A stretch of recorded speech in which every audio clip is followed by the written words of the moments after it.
बिहार में इन दिनों उड़न खटोला यानी हेलीकॉप्टर और जेट विमान पर विवाद है। विवाद इस बात को लेकर है कि बिहार सरकार जिस वक्त में ये दोनों प्लेन और हेलीकॉप्टर खरीद रही है, क्या वो 2024 की तैयारी के तौर पर तो नहीं है। हमारे साथ हैं बिहार के वित्त मंत्री, जिनके पास खजाना होता है जहां से खर्च होता है इस विमान के लिए। ये बताइए कि नीतीश जी, आरोप बीजेपी की तरफ से लग रहा है कि ये जो विमान और हेलीकॉप्टर खरीदा जा रहा है ये 2024 की लड़ाई के लिए है, लोकसभा चुनाव के लिए। बीजेपी जो आरोप लगा रही है, सच पूछते हैं तो वो विकृत राजनीतिक मानसिकता है। इसलिए कि नीतीश कुमार के बारे में इस प्रदेश के लोगों की तो बात छोड़िए, पूरा देश जानता है कि इन सब मापदंडों पर उनका चरित्र बेमिसाल है। हेलीकॉप्टर या स्टेट का हवाई जहाज तो छोड़िए, वो राजनीतिक काम से या कभी अपनी पार्टी के काम से पार्टी ऑफिस भी जाते हैं। पटना में सरकारी आवास से तो निजी गाड़ी से जाते हैं। दिल्ली अगर पार्टी के काम से या किसी राजनीतिक काम से जाते हैं तो कभी सरकारी खर्चे से नहीं जाते हैं। तो हेलीकॉप्टर या प्लेन का राजनीतिक काम के लिए दुरुपयोग करने का ये प्रश्न। वो जो सफारी हम देखते हैं नीतीश कुमार जी जब जाते हैं वहाँ अपने पार्टी दफ्तर में, तो क्या वो उनका निजी है? बिल्कुल, एक सफारी जो देखते होंगे, सफारी उनके यहाँ सरकारी भी है और निजी भी है। एक जो वो निजी है वो बिल्कुल वो उनकी निजी गाड़ी है, और जब भी आप देखिएगा पार्टी के काम से जाते हैं, पार्टी ऑफिस जाते हैं, तो उसी गाड़ी से जाते हैं। तो फिर ये आरोप क्यों लगाया जा रहा है कि 2024 की तैयारी के तौर पर जेट इंजन वाला प्लेन खरीदा जा रहा है? देखिए, ये हमने कहा ना, ये तो विकृत राजनीतिक मानसिकता है, कुछ बोलने को नहीं है। आज तक इतने लंबे राजनीतिक और प्रशासनिक अनुभव के बावजूद, सच पूछते हैं तो 3 साढ़े 3 दशक का हो गया उनका प्रशासनिक या सरकारी की माने सरकार में होने का अनुभव। आज तक नीतीश कुमार के खिलाफ भ्रष्टाचार या शारीरिक सरकारी चीज़ों के, सरकारी संसाधनों के दुरुपयोग के बारे में कोई उंगली भी उठा पाया है क्या? कोई उंगली भी उठा पाया है? और ये कह रहे हैं सरकारी प्लेन का दुरुपयोग करेंगे। ये तो समझिए कि, और सुशील मोदी जी तो कमाल के लीडर है ना।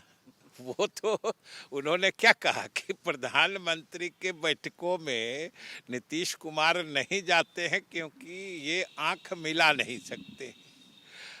अब आप सोचिए, प्रधानमंत्री से तो आंख मिलाने को परेशान सुशील मोदी जी हैं, उनके आंख को अपनी तरफ आकर्षित करने वाले, जिसमें वो सफल नहीं हो पा रहे हैं। अरे नीतीश कुमार तो अपना काम और उपलब्धि उनसे मिलाते हैं और हमेशा उनसे ऊपर दिखते हैं।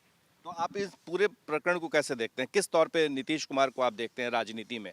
किस रूप में देखते हैं? जो आप कह रहे हैं कि आचार संहिता का मामला हो, दुरुपयोग का मामला हो, उसमें कहीं नहीं है वो।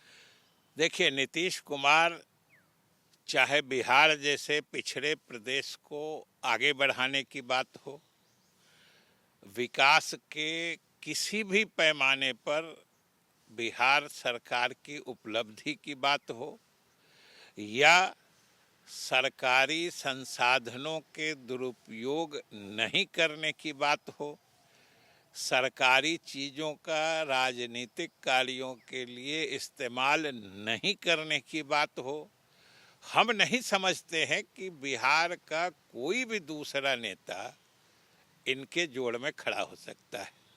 और अगर इस तरह की कोई बात करता है तो स्वाभाविक रूप से कुछ वो किसी दूसरे एजेंडा के तहत किसी को प्रभावित करने के लिए, हो सकता है अपने पार्टी के आला कमान के लोगों को प्रभावित करने के लिए इस तरह के आरोप लगा रहे हैं। क्योंकि ये बिहार वासियों को तो छोड़िए, सबसे अधिक स्वयं सुशील मोदी जी ही जानते हैं नीतीश कुमार के चरित्र को। पर ये जो बात चली आ रही है कि नीतीश कुमार जो है ये एक तरह से गिफ्ट दे रहे हैं तेजस्वी यादव को, क्योंकि तेजस्वी यादव को भविष्य का वो मुख्यमंत्री बनाने वाले हैं। पता नहीं कब होगा ये भी एक एजेंडा चल रहा है। तो इसको आप किस रूप में देख रहे हैं? क्या वाकई में नीतीश कुमार सीरियस हैं? ये गिफ्ट है? देखिए, ये एक तो हमने कह दिया कि चाहे प्लेन हो या हेलीकॉप्टर हो, वो सरकार के ज़रूरत और उपयोगिता की चीज़ है। वो न स्वयं के लिए दुरुपयोग करने की चीज़ है, न किसी को गिफ्ट देने की चीज़ है। जहाँ तक मुख्यमंत्री बनाने की बात है, वो तो बिहार की जनता तय करेगी ना, किसको मुख्यमंत्री बनाएंगे। बहुत लोग कहते हैं नीतीश कुमार प्रधानमंत्री बनने के लिए कर रहे हैं। अरे, प्रधानमंत्री तो देश की जनता बनाती है और मुख्यमंत्री प्रदेश की जनता बनाती है।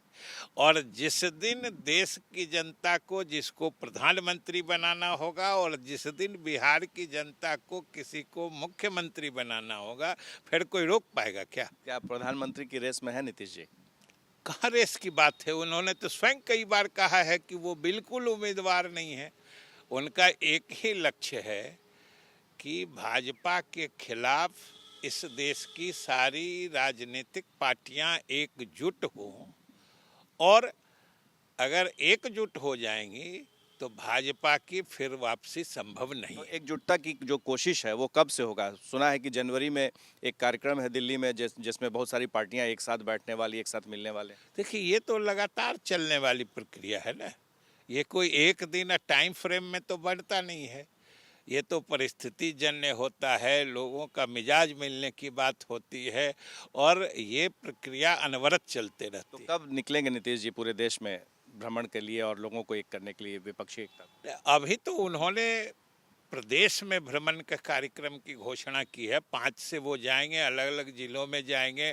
फिर उसके बाद विधानसभा का बजट सत्र होगा। इसलिए बाकी कोई चीज़ तो इस विधानसभा के बजट सत्र के बाद ही सोची जा सकती है। ये धर्मेंद्र प्रधान जी आए थे, उन्होंने कहा कि जो इतिहास है उसको बदलने की कवायद की जा रही है। जब आप उनके साथ थे तब आप क्या खुल करके कह रहे थे, और आज आपको लगता है कि वाकई में इतिहास को बदलने की ज़रूरत है? नहीं, बिल्कुल नहीं। हम जब साथ थे तब भी कहते थे और आज भी कहते हैं कि इतिहास फिर से लिखने की न ज़रूरत है न लिखा जा सकता है, क्योंकि इतिहास हमेशा सच्ची और प्रामाणिक घटनाओं के आधार पर होता है। ऐसा नहीं है कि हम आज कुछ अपनी भावना लिख दें तो वो इतिहास बन जाएगा। इतिहास तो समय परीक्षित होता है। जो हर समय में पिछले दिनों की घटनाओं का निष्पक्ष और प्रामाणिक विश्लेषण करे, वही इतिहास का अंग बनता है। वरना लिखते तो हर समय में कई लोग कई तरह की चीज़ें रहते हैं, सब इतिहास नहीं बनता है। उसी तरीके से जो अगर आज कोई कुछ लिख भी देता है तो वो इतिहास नहीं माना जाएगा। ये लेकिन बात जरूर है कि केंद्र सरकार के अलग अलग मंत्री कभी प्रधानमंत्री भी कह देते हैं, कभी गृह मंत्री भी कह देते हैं, शिक्षा मंत्री भी कह देते हैं कि इतिहास को फिर से लिखने की ज़रूरत है। अरे भाई, फिर से इतिहास लिखने की बात अगर आप करते हैं तो ये कहीं न कहीं इतिहास बदलने से जुड़ जाता है। ये कहने से भ्रम की स्थिति उत्पन्न होती है, और इतिहास हमेशा ठोस और प्रामाणिक तथ्यों पर आधारित होता है। अब आप, ये जो बिहार की राजनीति जिस तरफ जा रही है, क्या आपको लगता है कि अभी जैसे बीजेपी है एक तरफ और एक तरफ आप सभी हैं, तो एकजुट होकर के एक साथ लेकर के चलना कितना मुश्किल टास्क होगा ये? नहीं, देखिए, काम तो करने से ही आसान होता है। काम कितना भी कठिन और चुनौती भरा क्यों न हो, आदमी ईमानदारी से लग जाता है तो कुछ न कुछ अच्छे नतीजे आते हैं। कब तक आएंगे? कुछ आपको लग रहा है 2024 के पहले आप लोग का सब कुछ तय हो जाएगा? बात ये भी हो रही थी कि बहुत सारी पार्टियां एक साथ बैठेंगे, मर्जर होगा, तमाम चीज़ें होंगी। देखिए, उम्मीद तो हम इसी की करते हैं, लेकिन सवाल है कि ये एक दो दल की तो बात है नहीं। ये तो अलग अलग राजनीतिक पार्टियां हैं, अलग अलग विचारधारा है। सभी दल के नेताओं की सोच मिलने की बात है, और जिस दिन सोच मिल जाएगा, हम समझते हैं कि अगर सभी पार्टियां और उसके नेता ईमानदारी से सोचेंगे तो सोच मिलने में भी कोई दिक्कत नहीं होनी चाहिए। एक आखिरी सवाल जेट और हेलीकॉप्टर को लेकर के ही, आपको याद होगा लालू जी का वो वर्जन जब वो मुख्यमंत्री बने थे और जगन्नाथ मिश्रा से उन्होंने कमान ली थी, तो कहा था कि मिश्रा जी ने उड़न खटोला खरीदा और चढ़ेंगे हम और चढ़ रहे हैं हम। तो क्या ऐसा कुछ होने वाला है बिहार की राजनीति में भी कि नीतीश जी हेलीकॉप्टर खरीदेंगे और चढ़ेंगे तेजस्वी यादव? नहीं, वो तो इसीलिए हमने कहा ना कि वो संपत्ति तो सरकार की होती है। अब कौन चढ़ेगा उस पर, ये बिहार की जनता तय करती है।